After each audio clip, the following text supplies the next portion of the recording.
If you would like a free newsletter on this or other subjects, just give us a call at Christian Answers. The phone number is area code 512-218-8022.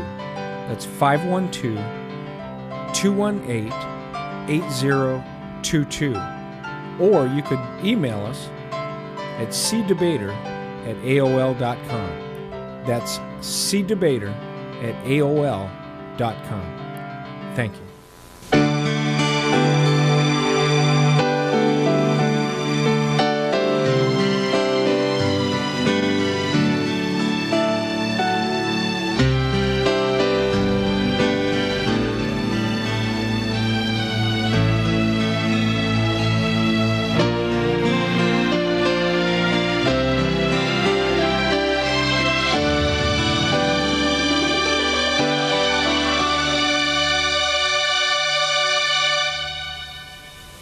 Greetings and welcome once again to our program. I'm Larry Wessels, your host, and I want to thank you for being with us today. Well, if you're familiar with our series that we run here every week on this channel at this time, you'll know that we cover a wide range of subjects. And tonight we have a very special subject, one that we've never really dealt with before. It's a topic that I've been wanting to cover for literally years, but never really had the opportunity to cover it in a way I like to cover things, which is usually in some really in-depth detail, going through the matter in almost with a fine-tooth theological comb, you might say. And so the topic today, and if you have any friends out there that may fall into this topic, give them a call, have them tune in, or get your VCR recording the show or something and show it to them later. But the topic is Seventh-day Adventism.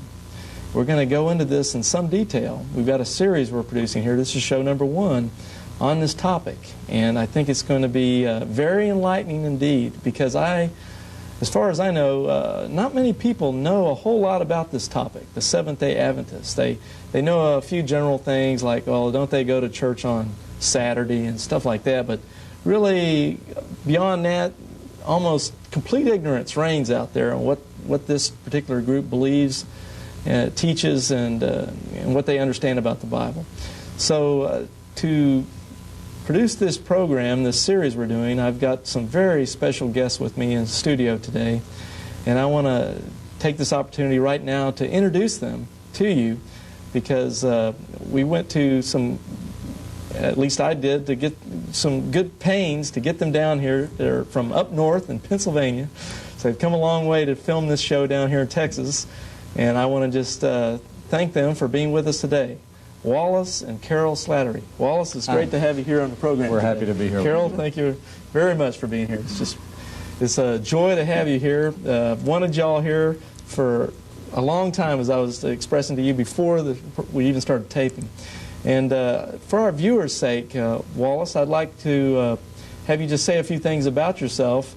And then Carol, just give a little brief background history of yourselves, and tie in Seventh-day Adventism with what we're going to be talking about in this program coming up. We were both born Seventh-day Adventists in devout Seventh-day Adventist families. We're basically Westerners. In fact, I was joking to my wife that we came down here from Pennsylvania to get our accent straightened out. But we grew up in Seventh-day Adventism. We attended Adventist high schools and colleges. Carol's family were both workers in the denomination. And in fact, I worked for them as a teacher and school principal for 10 years, starting in the early 1970s. And it was only in the middle to late 70s when my college roommate, Larry Boschel, who was an Adventist minister, left Adventism and came to visit us in California, where he received a very chilly welcome from my devout Seventh-day Adventist wife, that Larry began to ask me questions that I suddenly realized I could not answer about Seventh-day Adventism. Why were Ellen White's the Adventist prophet? Why were her visions not coming true? Why were her prophecies not really seeming to pan out? Now Ellen G. White. She is the founder and the great prophetess of Seventh-day Adventism. We're going to have a lot to say about her tonight. I see. And in fact, let me just say at this moment for our viewers out there that Wallace, my special guest here, has written this book. It's called Are Seventh-day Adventists False Prophets? A Former Insider Speaks Out. Now this is, in my opinion, the best book on the market right now on Seventh-day Adventism. I'm sure there's other books that are thicker or whatever, but as far as what I've read, now that Wallace has read more than I have, so he might say there's something else, and I'm sure he will during the course of this program. There's another book I think you mentioned earlier. I haven't had a chance to read it yet, but at the time of this filming, as far as something short, easy to read, easy to understand and comprehend, this is the best book I've seen on Seventh-day Adventism. It's not going to bore you with a lot of theological stuff. It's short and to the point. It gets right to the nitty-gritty of the whole matter. Now, I got a plug in there for your book there, Wallace, but I don't want to take the opportunity away from your wife, Carol, to say a few words also about your bit about your background and so forth. Well, like Wally said, I was born into a Seventh-day Adventist family, and all my life that's all I knew. And not until he started checking into it did I even think that there might be a problem. I just automatically believed it, and it was just amazing when he brought some documentation and showed me that there were some problems with Adventism. I got to spend some nights on the couch over there. You mean you actually made Wallace sleep on the couch? Oh, yeah, sure. You mean you were kind of one of those types that are determined to, you've heard it before, I was born a Catholic, I'm going to die a Catholic. Or in this case, I was born a Seventh-day Adventist, I'm going to die a Seventh-day Adventist. And then he starts questioning some of the teachings and doctrine and so forth of this organization. It obviously got you very upset. Yeah, I thought he was rebellious. I thought I had a rebellious husband on my hand. I didn't know what I was going to do with him. And so you rebuked him to the couch. Yeah, he landed on the couch. Well, how did he get his way off the couch and back into your good graces? Well, he finally I think had enough courage to. Well, he told me one day. He said, "Come in here. I want to tell you something." He said, I have some things to tell you. He said, "I'm not so sure how you're going to take them." So I immediately thought, well, he probably is going to tell me about some affair he's having or something. Me? Which seemed very wild at the time, but he told me, he said he had some papers he wanted to show me.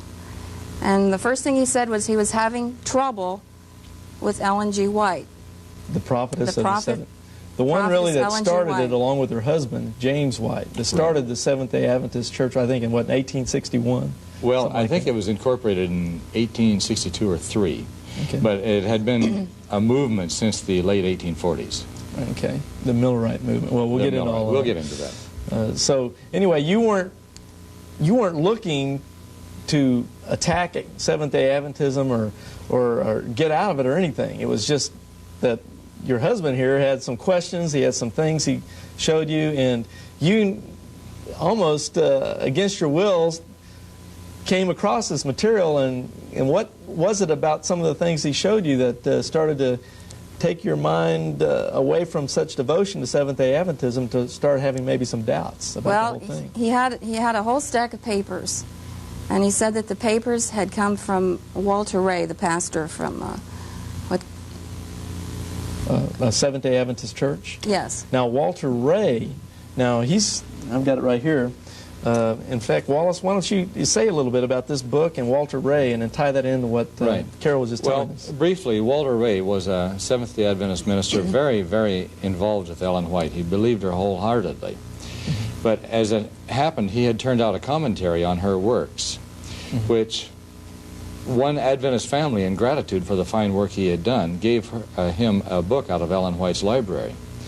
When he went through this book, he suddenly discovered that a lot of the material was written by this other author were things that suddenly had shown up in Ellen White. And then he began doing research, and he found tremendous amounts from all kinds of Victorian religious writers had suddenly appeared in Ellen White's writings.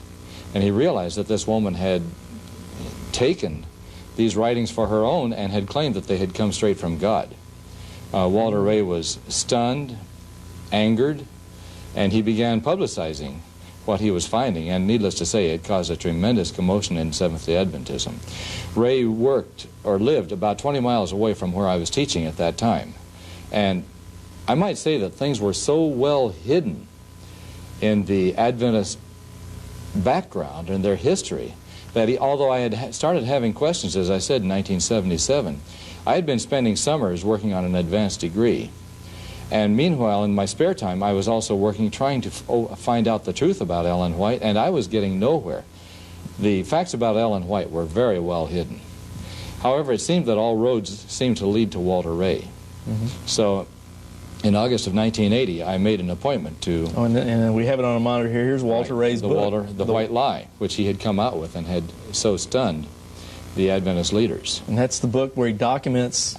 tremendous amounts of copying, enormous amounts of copying. Basically, just outright plagiarism from other authors.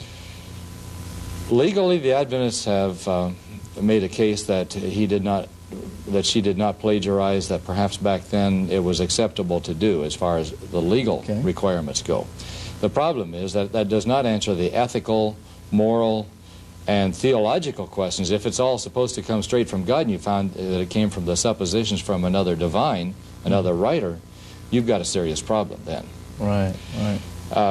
And that was the problem Walter Ray found himself having with That's correct. Anyway, well, I made an appointment, went over, saw Walter Ray, and came back with a stack of papers that just blew me out of the water. I was just stunned. And these are the materials that I shared with Carol the next day. Okay, so that's what you saw. You saw actual documented papers from the Ellen G. White estate, perhaps? No, not from them. Here would be comparisons, side by side. I think I have them later. I'll show them to you later. Well, it's a lot in this book, too. He shows one book, amounts. And across the page you'll have Ellen G. White just paraphrasing. Even to the point of illustrations. I think I can show these very quickly here. Oh, yeah, where she took the actual, even pictures. Here they are. Pictures out of one book and put it in her own book. Here is one picture from The Great Controversy. Perhaps you can see it there. And here is from The History of Protestantism, the same picture lifted. Okay, there. And no credit given whatever. No credit at all, just taking the same photos. Even the table of contents, the whole thing, just lifted. Huh. And no, anyway, no credit given. I showed it to Carol, and she was just as, thank God, she was as stunned as I was, and she saw that we had a serious problem immediately. And so now the doubts were there. Right. And you got off the couch. Right. All right. So, through all this, this led you eventually in just a continuing research of your own. That's correct. Even beyond what Walter Ray had given you? Adventism you might describe like peanut butter. It is hard to scrape off. It takes time, especially when it's been inculcated in you since infancy. I began having questions in 1977. I met with Walter Ray in the summer of 1980, and we finally left Adventism in the spring of 1984, which gives you an idea of a lot of the pain and soul-searching we went through before we ever resigned from this organization.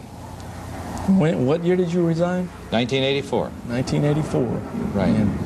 And so during all this time, you did all this tremendous amount of research. And lots of research. Lots of pain. And it just seemed to get worse and worse. The more you researched, the worse the situation got. Well, for a while we thought that Adventism would accept the new findings that were coming out, many findings which we'll get into, not merely copying, but major mistakes in her theology and her teaching, things that she had said that had never come true, that had never been true in the first place, and yet supposedly had come straight from God. So many things. And the last thing to go finally was when Carol and I sat down in the spring of '83 and began going through the doctrines of the Seventh-day Adventist organization in comparison with the church, with the Bible. And again, we were stunned. We found they just didn't hold up.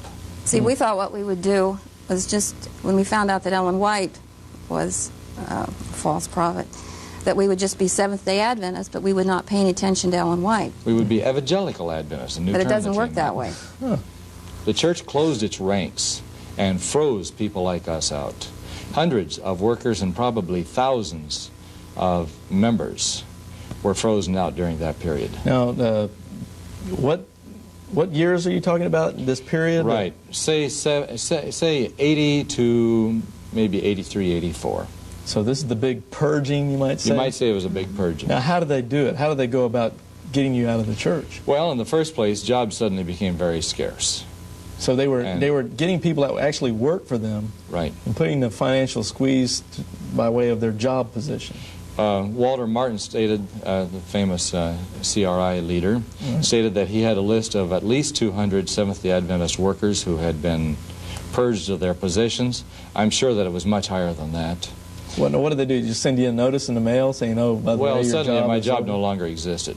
Oh, okay. And no other job existed, and I got off easy compared to some of them. I know many were just outright fired and were given maybe a couple weeks severance and were out of a job.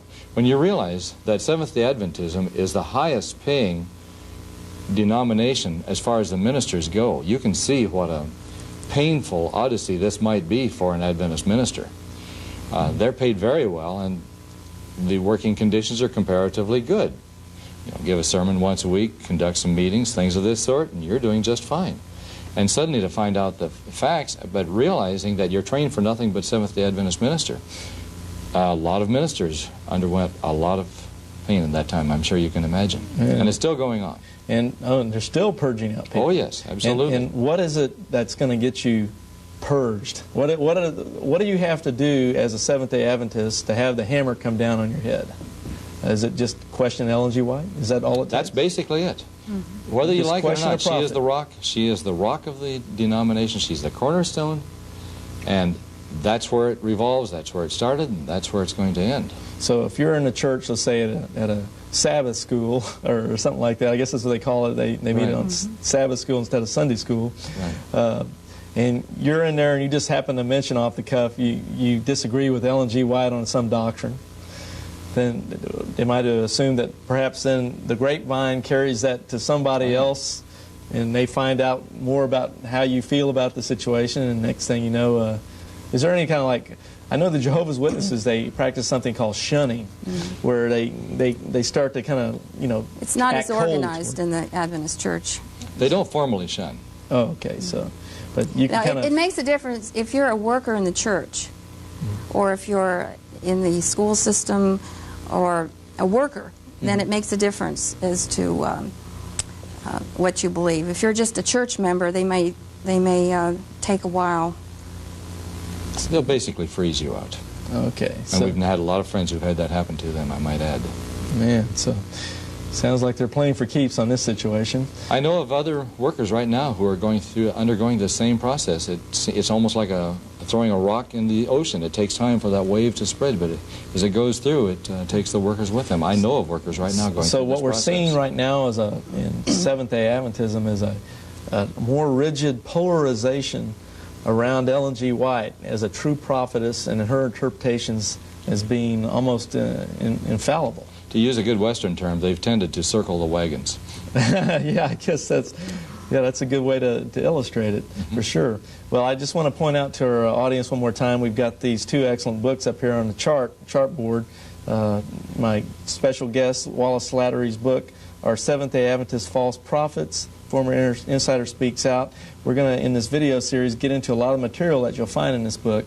And, of course, Walter Ray's The White Lie, coming off of Ellen G. White, kind of a takeoff on her name to put this title of this book, The White Lie, together. But incredible documentation in both counts. So if you have a chance to contact either our ministry, Wallace, by the way, you have a ministry that someone might want to write. Yes, if people are interested in our book, they can contact us at Stepping Stone Ministry, Box L1124 in Langhorne, that's Langhorne, Pennsylvania, 19047. And Okay. Get it right out to you. Very good. Or if you can't get it that way or through us, there's always the Christian bookstore. That's correct. Christian it's put out by Presbyterian and Reformed Press. Very good. And so those are available one way or another. Right. So please get your hands on that particular book if you are very interested in this subject. It'll be of immense help to you. Now what we want to get into in this first part of our series on Seventh-day Adventism is more of the detail, going through with a fine theological comb, as I mentioned at the beginning of the broadcast. And basically I want to start first with a question that has been, I think, pretty prominent in evangelical circles for a lot of years, because there has been a big controversy, almost the great controversy. If you understand some of Ellen G. White's books, that's kind of a bad joke. But anyway, we'll get into that somewhere. But there's been some controversy within evangelical Christian circles about whether Seventh-day Adventism can be classified as a cult or not. Is it just a Christian denomination with a lot of aberrational teachings that aren't so serious, or is it a full-fledged non-Christian cult like Jehovah's Witnesses would be classified, or Mormons, or Reverend Moon's Unification Church, something of those along those lines? And to get us into this subject, to try to answer that question, I've got a chart here I want to go through. We've got some questions that pertain to what can be considered theological tests for something to be considered a cult. And looking at the chart here, we have something called patterns in the cults, and then there's questions to ask and pertain to these patterns that you commonly see in a lot of cults, like we just mentioned Jehovah's Witnesses, Mormons, Unification Church, so forth. But point one basically asks the question, does the religious group under consideration add to the Word of God through indispensable publications that claim to give the Bible's clear meaning, or through present-day direct revelation from God? So, do they add to the Word of God through their publications that claim to give the Bible's clear meaning? They're trying to really give you the straight and narrow, that this is what the Bible really means when it says this. We have a lot to say about that one. Or do they have some kind of present-day revelation, like a prophet or something that says, well, God gave me this revelation and this is what it means. So that's one test of does it classify as a cult or not. Number two, the question asked is, does the examined group subtract from the person or finished work of the Lord Jesus Christ? And so keep that in mind. Number three, does the sect under consideration multiply the requirements for salvation by making works a necessary condition for redemption or salvation? So you can go to heaven, basically. Do they add a lot of requirements that you normally don't see straight, right up in the Bible, but they add a bunch of other stuff? And number four here, does the religious group in question divide the loyalty of its members between God and itself and its leaders? Is devotion to the group a test of faith or its leaders? Is the organization a vehicle for salvation? In other words, do you have to be in this group to make it to heaven? Do you have to follow their leaders to have the true interpretation to make it to heaven? And so forth. Do you need this organization as the true vehicle to get to heaven? And those are some good questions to keep in mind as we start to analyze the very question I started out with. Does Seventh-day Adventism qualify as a full-fledged cult? And we're going to apply a lot of these questions to the Seventh-day Adventists and see if they fit the bill on some of these things. And I would like to say, just for some of you who don't really understand, we all know the word cult is kind of a vague term. It just comes from the Latin word cultus, which simply means group. And so it is a vague term, but what you have to do is feed some theological meaning into that word to give it, some more connotation that it has generally. And for our purposes, I'd like to say basically that a cult, in simplest terms, is like organized heresy. It's a group, as the word cultus means in Latin. It's a group of people usually polarized around somebody's interpretation of the Scripture. But by polarizing around someone's interpretation of the Scripture, this group gets around either a person's interpretation or some organization's interpretation. But then what they do is they go beyond what the Bible clearly says. They usually violate cardinal Christian doctrine somewhere along the line, because instead of following straightforward what the Bible is teaching clearly, they leave that out basically and polarize around some organization or some infallible interpreter, let's say, and go in that route. So that's how I'm going to define cult for our purposes as we move through it. Now keep these questions in mind, and we hope this series will start to answer the question, does Seventh-day Adventism qualify as a cult when it comes to how evangelical Christians would view it. Okay, now with that said, I'm going to move on to our next chart. And I'm going to let Wallace do a lot of talking here in just a moment. Basically, if our camera can come in on this, I want to show a couple of things, then I'm going to let Wallace expound on it for us. Basically, on the chart here, we have a photograph, and over the top I've got the spirit of prophecy and her husband. And basically down here we have the co-founders of the Seventh-day Adventist Church, Ellen G. White and husband James White. There's James and there's Ellen G. White, supposedly the spirit of prophecy. And I'm gonna let Wallace expound on that in just a second, but I also want him to expound after he does that on what I have on the lower part of the chart.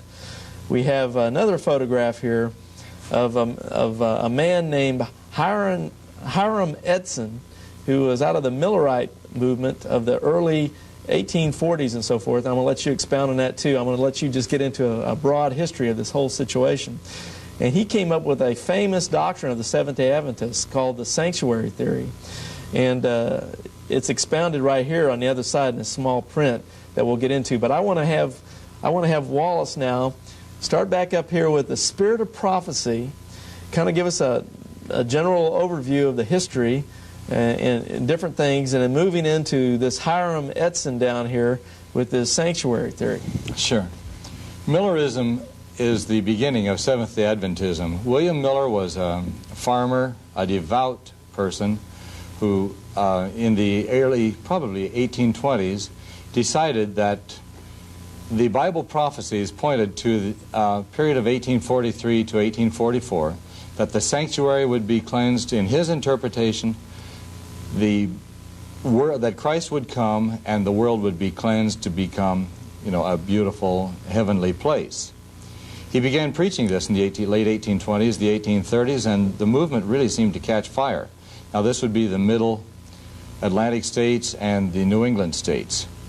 The results were that perhaps 1 million people joined Millerism toward the last part of 1843, getting ready for Jesus to come. First they thought it might be March of 1844, when nothing happened then. William Miller allowed himself to be swayed by the teachings of a man named Snow, a rather strange character who rode around in long robes claiming he was Elijah the prophet. And where Snow took the chronology of an obscure Hebrew group called the Karaites, that Christ would come in October 22 of 1844. There was a lot of fanaticism involved with this early Advent movement. Adventists don't like to talk about that. They have always taught that these were these sober Sunday school attending, God-fearing people who sat around reading their Bibles. Actually, the history is very plain that these were wild-eyed fanatics in any way you want to call it. Hours upon hours of marching, dancing, rolling leaping on the floor, dancing, practicing the holy kiss. Are you saying it looks sort of like a Benny Hinn healing revival? Or? Just for starters. They also even had the holy laugh. I mean, we're talking about some really wild stuff going on at that time. Okay. Now, they came up with this date, 1844, October 22nd, based on a false the chronology of 2,300 years. They thought that from the time that Jerusalem would be rebuilt in 457 BC, 2,300 days would extend on down with a day for a year to 1844. And as I said, they took the chronology of the Karaites, where they said, well, it's going to be October 22. The people did have, and again this is contrary to much Adventist history, they did sew for themselves white ascension robes. That night they stood on their housetops on hills around there. These people were so devout, they had sold their belongings, they had sold their homes, their farms, and they sat up all night waiting for Jesus to come. The effects of this, as you can imagine, were tragic. It is well documented that a lot of people entered insane asylums immediately afterwards. Ellen White herself said that the sound of weeping was just almost universal. People couldn't believe it. Afterwards, William Miller said, I was wrong. He basically disassociated himself with any kind of movement, Adventist movement of this kind. The Adventists themselves, those who stayed with it, and as you can imagine, many people left it, divided into two groups. One was called the Open Door Adventists. These people continued to set dates that Christ would come, and they still exist. I believe there are several thousand adherents up there in the New England area today. Despite the Matthew 24 passage that says correct. No man knows the day or the hour. That's right. However, others began, a few dozen began what they called the shut door movement. They looked at the story of the bridesmaids and the bridegroom, where the door was shut, and they said, well, somehow or another, probation has closed. No more sinners can be saved. Now, one of the adherents of this was a young 17-year-old girl named Ellen Harmon. Okay, that's on our chart. That's her right there. That's the girl. She had been badly injured by a stone thrown to her head a number of years before. When she was 9 years old, had always suffered from severe health problems up to this time. But now she began having visions. Her first vision confirmed the shut door belief. Probation is closed, no more sinners can be saved. Only the few dozen people who adhered to the shut door movement can be saved. Well, of course, that didn't happen. Babies were born, people wanted to join the movement, marriages occurred where the married person wanted to join it. Time went on, Christ didn't come. So they wondered what could be going on here then. Well, I know that for many years Adventism taught that it was Hiram Edson having a vision. He's on our chart down below. He's on the chart down here. In the cornfield, in which he saw Christ entering from the holy place in heaven, as if there was a temple in heaven, just like the old Jewish temple, into the most holy. However, today we know that actually, or contemporary scholarship knows, that it was actually begun by a man named O.R.L. Crozier, who began some theological speculation that actually Christ had entered the most holy place and was offering a final atonement for the sins of the world. Now, Crozier gave up on this belief. He renounced it later on. However, it was adopted by the young movement, and this is the beginning of the 1844 movement within the Adventism church, which teaches that in 1844, Christ entered from the holy place into the most holy place and is up there offering in heaven, offering a final investigative judgment. They are going through the books, deciding who belongs in heaven and who does not. And instead of, in other words, the final atonement having been offered in the cross, as Christianity has always taught, that it is still going on in the courts of heaven today. I might add that this 1844 belief is the only truly unique belief of Seventh-day Adventism. All other so-called unique doctrines are held by some other sect or cult somewhere. Right. But this all goes back to everyone thought it was Hiram Edson, and now that's right. it really goes back to this other guy, and I guess it wasn't out in the cornfield either. No, it was just theological supposition he wrote up. I believe it was a paper called The Day Star. I see. Which this came. And Ellen G. White just picked up on it. She picked up on it. It was confirmed soon, perhaps by vision. I might add that the shut door vision was never renounced. God evidently never saw fit to inform her that she was wrong with her first vision. And as far as you know, well, that was, what is that, about 140, 50 years ago? This would be the middle to late 1840s. So surely they don't hold to this theological speculation anymore about the investigative judgment. Oh, yes, they do. The shut door has been allowed to lapse. In fact, for over 100 years, Adventism denied that it had ever taken place, or that Ellen White, I should say, had confirmed this with vision. Well, it was only in the 1970s they found a letter of hers, as well as other writings of the period, which showed that she had confirmed it with vision. But yes, they teach that today. How do they deal with that? If she's confirmed if she's confirmed with the vision, the shut door, that no one can get saved after, what, 1844 or whatever it Right. was. No one's saved. I mean, anyone born after that, you're lost and going to hell. And they say she's a prophet.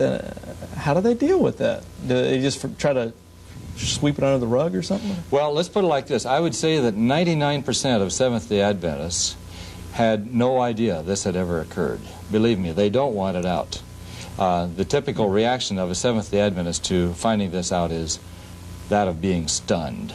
Oh, really? Yes. The White Estate, which is the guardian of the Ellen White books, has equivocated, you might say, played all kinds of word games with it, etc. I have a pamphlet which I quote in my book from 1980, in which they said that Ellen White misinterpreted the vision, that she would you like me to read the passage? If you've got it, go ahead. Yes, I do. That's what we're here for. Get into... This is from the book 101 Questions on Ellen White and the Sanctuary. And here it is from the pamphlet. Ellen misinterpreted this vision. She correctly understood that the day of salvation for the latter two groups, those who had either rejected or eventually left the Millerites, was past. For them, the door was shut. But she incorrectly concluded that no one could accept Christ after October 22, that only the little flock remaining in the household of faith would be saved, and that everyone else would be lost.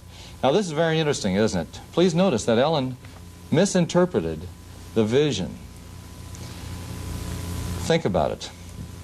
In 1 Peter 1, or 2 Peter 1:20, the Bible clearly states that the true prophet of God never interprets his visions. Ellen not only interpreted her visions, she misinterpreted her vision. I've also heard Robert Olson state that God... Who is he? Robert Olson has been the head of the White Estate. His explanation was that God deceived the group. God deceived the group? Yes. Now, to me, that's the mark of a They'd true rather fanatic. blame God. than Blame Ellen God. White. So, Sad. well, what it looks like to me is there's actually some outright suppression of information being... It has been. There's been a great deal of deceit. F.D. Nichols wrote a book called Ellen White and Her Critics in the early 1980s. Mm-hmm. The man had access to and knew of that 1847 letter. I have a copy of it. Would you like to see it? Yeah, go ahead. Here it is. These are statements written first by James White in 1847. Can you focus in on that? Let's see what we got here. James White in 18... Now, this is 1847. This is Ellen G. her White's husband. He writes, when she received her first vision, December 1844, she and all the band in Portland, Maine, where her parents then resided, had given up the midnight cry and shut door. They had given up on it as being in the past. It was then that the Lord shewed her in vision the error into which she and the band in Portland had fallen. She then related her vision to the band, and about 60 confessed her error and acknowledged their 7th-month experience to be the work of God. In other words, they had been wrong when they had given up on the shut door. Now, here is Ellen White writing to Joseph Bates, another early Adventist leader. In 1847, the view about the bridegroom's coming I had about the middle of February 1845, while in Exeter, Maine, in meeting with Israel Damon, about whom I'll have a lot to say later, James and many others, many of them did not believe in a shut door. I suffered much at the commencement of the meeting. Unbelief seemed to be on every hand. There was one sister there that was called Very Spiritual. This is incidentally an early rival to Ellen White's visions. Sister Durbin. She had been truly a mother of Israel, but a division had risen in the band on the shut door. She had great sympathy and could not believe the door was shut. I had known nothing of their difference. Sister Durbin got up to talk. I felt very sad. Going on, the next page. Next page, next page. At length my soul seemed to be in agony, and while she was talking, I fell from my chair to the floor. This was Ellen's first vision. It was then I had a view of Jesus rising from his mediatorial throne and going to the holiest as bridegroom to receive his kingdom. They were all deeply interested in the view. They all said it was entirely new to them. The Lord worked in mighty power setting the truth home to their hearts. Sister Durbin knew what the power of the Lord was, for she had felt it many times. And in a short time after I fell, she was struck down and fell to the floor, crying to God to have mercy on her. When I came out of the vision, my ears were saluted with Sister Durbin singing and shouting with a loud voice. Most of them received the vision and were settled upon the shut door. Notice, her vision confirms the shut door. Now, in 1884, this is what she says. And please notice that. The statements say that her vision corrected her error and made her give up disbelieving the shut door doctrine. But look what she says in 1884. For a time after the disappointment in 1844, I did hold in common with the Advent body that the door of mercy was then forever closed to the world. This position was taken before my first vision was given me. It was the light given me of God that corrected our error and enabled us to see the true position. She's saying just the opposite. Man, that's pretty heavy-duty stuff. And there. People want to believe she never made a mistake, position? Never changed a position or anything else.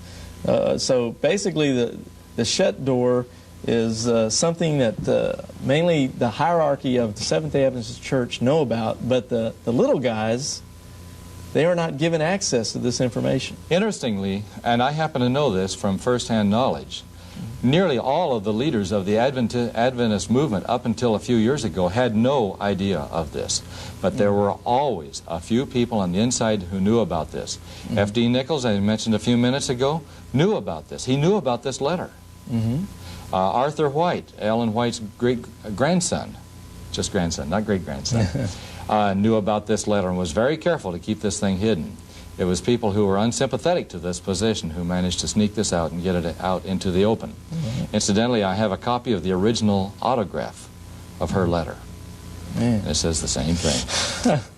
So it's there, it's available, and they've got that locked up in the vault. I guess they did. And now that's an interesting thing. If it just makes sense to me that if a person's a prophet of God, and what they write are oracles of God, revelations from God, why lock up a lot of things in a vault somewhere where people can't see it? Why not put it out on display, maybe in a museum, and have it all where people can come by the thousands every day and look at everything and see all these oracle manuscripts from God? Why lock it up where and suppress things and not let people see what supposedly was given by God? The White Estate has been very, very secretive up until the last few years. In fact, as of, I believe it was 1982 or 83, they admitted that approximately 1/3 of the writings of Ellen White were still not available for the public to see. 1/3. Approximately 1/3. Now, I believe since then there has been a great deal more openness because, let's face it, after the cow's out, there's not much sense in keeping the barn door closed. But I'm still not positive that everything has been released. Man, that's an amazing thing, and I'm sure what you've just said here has been already kind of a blockbuster for a lot of Seventh-day Adventists that may have never known this information was here. And of course, now, how is a standard Seventh-day Adventist little guy going to get this kind of information? I mean, we know he's not going to trust us right now if he's watching this show. He's going to think, well, these guys are out to get us, And but now, what if he were in there in the Seventh-day Adventist Church and he wants to go do some research on his own to try to find out what you just said and what you were showing is really true or not? How's he going to do it? Perhaps the simplest way, of course, is to get a copy of my book, where I have a lot of the writing in there. Okay. But what if he doesn't trust your book and he wants to try to get the primary documentation some other way? He can contact the White Estate directly and ask for a copy of their manuscript of all the documents on the shut door. They do put it out. Oh, they do. Okay, so he can fairly recently again. He can get his hands on it. Yes, he can. Through his own organization without depending on us. So, right. So these things can be verified beyond what we're saying here. He can also contact them for a copy of the 101 questions that I mentioned. I believe the quote I gave is from page 49. Okay. And, of course, this always, again, raises the question. One of the tests of a Bible is found in Deuteronomy 18, verses 21 and 22. Right. Of a Bible prophet. Of a Bible prophet. Yes. Which says that if a person or a prophet claims to be a prophet and says something, and it turns out not to be so, then pay no attention to him. In fact, don't even respect him. Right. And here we have a case. You can't say that it was a conditional prophecy because supposedly it already had happened. You know, in the fall of 1844, probation had closed. No more sinners would be saved. A very flat-out blanket statement of the period. And she was wrong. And wrong very early in her ministry. That's right. Right off the bat, almost. Over a period of years, she seems to have become, we suspect she may have become discredited because of this. People began to realize her vision was wrong.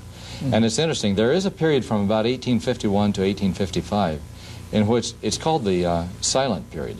She really doesn't seem to have turned out any writings of this period or have been very active, and our suspicion is that that is the reason. I see. But then over the sands of time and people start to forget things, you can start up again. Well, as I said then, for many years they did deny that this was happening. Right. Okay. Well, that was a fascinating discourse on. It's amazing what you can get out of a couple of pictures on a chartboard. Huh? Right. Yeah. Well, let me take this down here and go on to our next chart and take a look at, just for a lot of viewers who don't know a thing about Seventh-day Adventism, just a brief overview, you might say, on just some of the distinctive doctrines, although you had already mentioned that some of these, other than the sanctuary doctrine and investigative judgment that you mentioned a minute ago, all these can be found in other groups, other cults, whatever that's correct. Out there. But Wallace, why don't you take a summary survey of these teachings of the Seventh-day Adventists? Seventh-day Adventists keep the Sabbath very similar to the way it is offered in the Old Testament. That is, from Friday night until Saturday night, both times about sundown, many non-religious activities are disallowed. They don't want you listening to secular programs, watching TV, carrying on your vocation, anything that basically is fun, except perhaps eating, is disallowed. They're very strict on this. Now, why is that so important? Well, because they believe that the Ten Commandments of God are still binding, and that we are to keep them in the modern world. And of course that includes the fourth commandment, which states that remember the Sabbath day to keep it holy, etc. The seventh day. So what if you're a Seventh-day Adventist and after a couple of years you just say, well, I don't really feel like keeping the Sabbath? Is there any consequences? Well, yes. It is certainly grounds for dismissal from the organization. Okay, so you can get kicked out if you don't go to church on. That's right. Now, I've often heard, maybe you can clarify this, what about this mark of the beast thing? Where did they get that from? I've heard, clarify this for me because I've never really heard anyone really define this thing. I've often heard that, well, Seventh-day Adventists say you've got the mark of the beast if you go to church other than on the Sabbath or something like that. Can you expound and clarify that? Well, in the Revelation, it mentions the mark of the beast. And to Seventh-day Adventists, the mark of the beast, which they used to be very heavy on, and they still are if you really get into their theology, is keeping Sunday instead of Sabbath for the Sabbath. And incidentally, and we'll get into this under prophecy here, they teach that in the last days there will be a worldwide law passed that everyone is to keep Sunday for the Sabbath. And incidentally, that marks, again, the close of probation. They're going to give it another shot. I might add that only the Seventh-day Adventists and the Mormons teach that there is a close of probation sometime before the end of the world. I see. All right. You clarified that one for me. Okay, Wallace, why don't you continue here with some of these? Well, briefly going on, they also teach that the Old Testament dietary laws are still to be adhered to. No pork eating, very similar to the Jews, although not kosher per se. No pork, no catfish, no shellfish.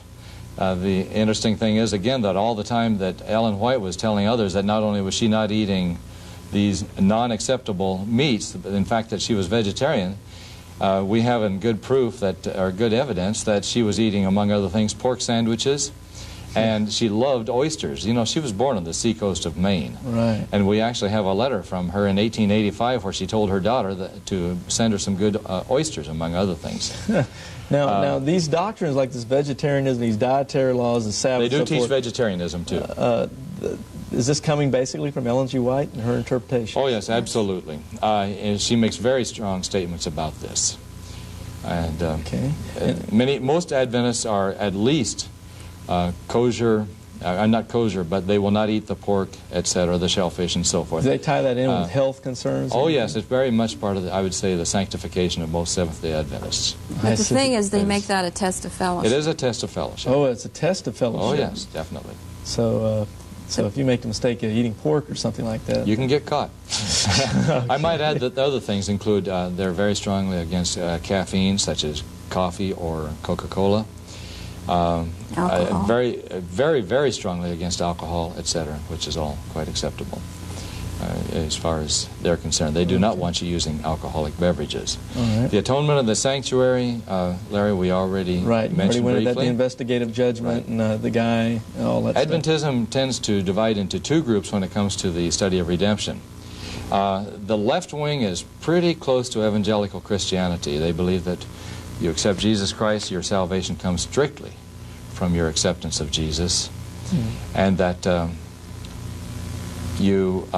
that sanctification is merely the things you do as a Christian.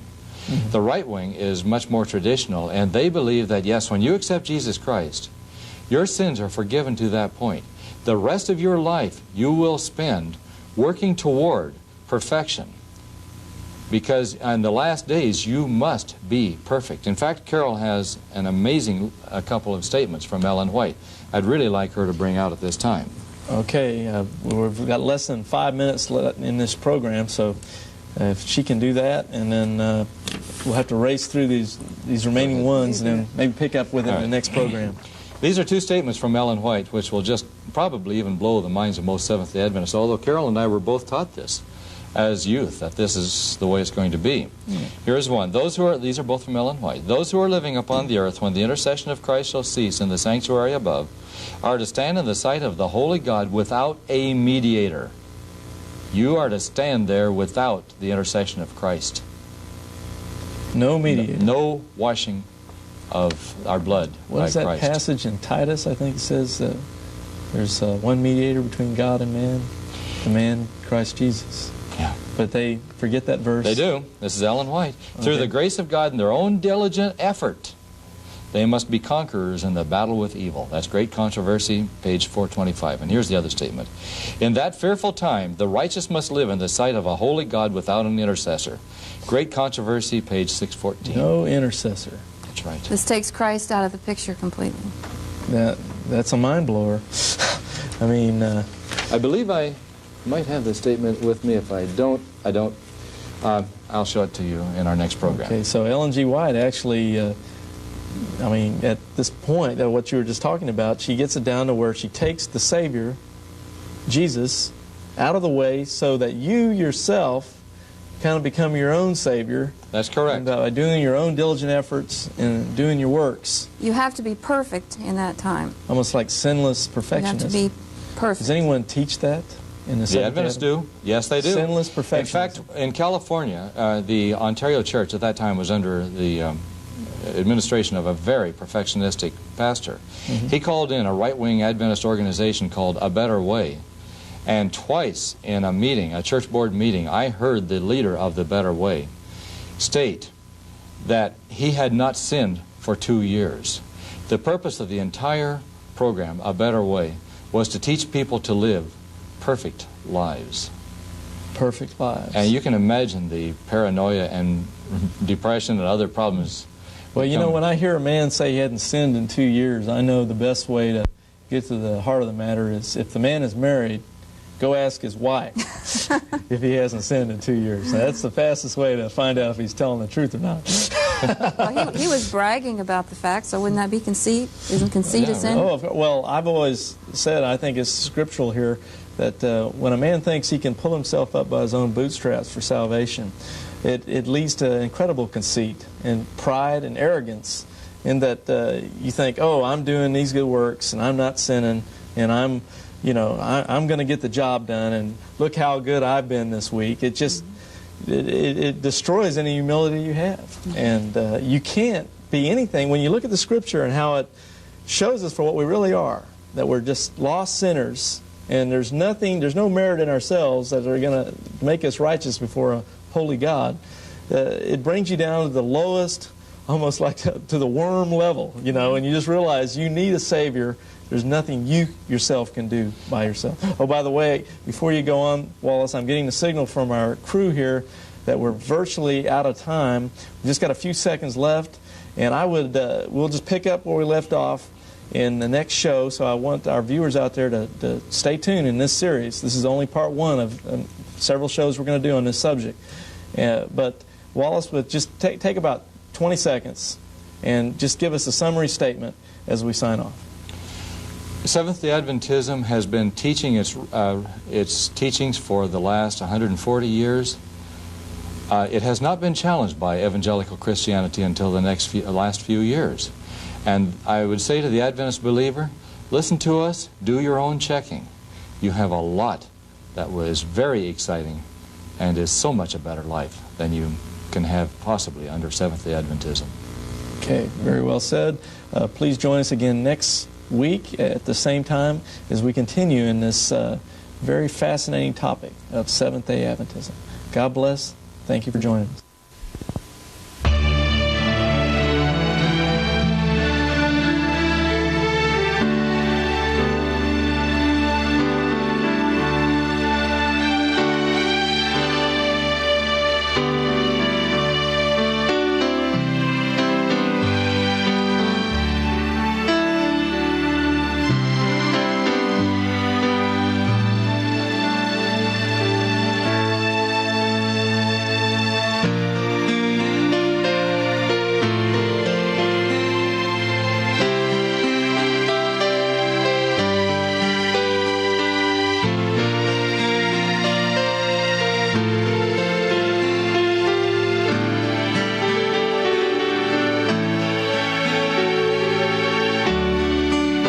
Check out our websites. BibleQuery.org. This site answers 7,700 Bible questions. HistoryCart.com. This site reveals early church history and doctrine, proving Roman Catholicism is not historically or doctrinally viable. MuslimHope.com. This site is a classic refutation of Islam, a counterfeit religion created by Muhammad. Free newsletters are also available.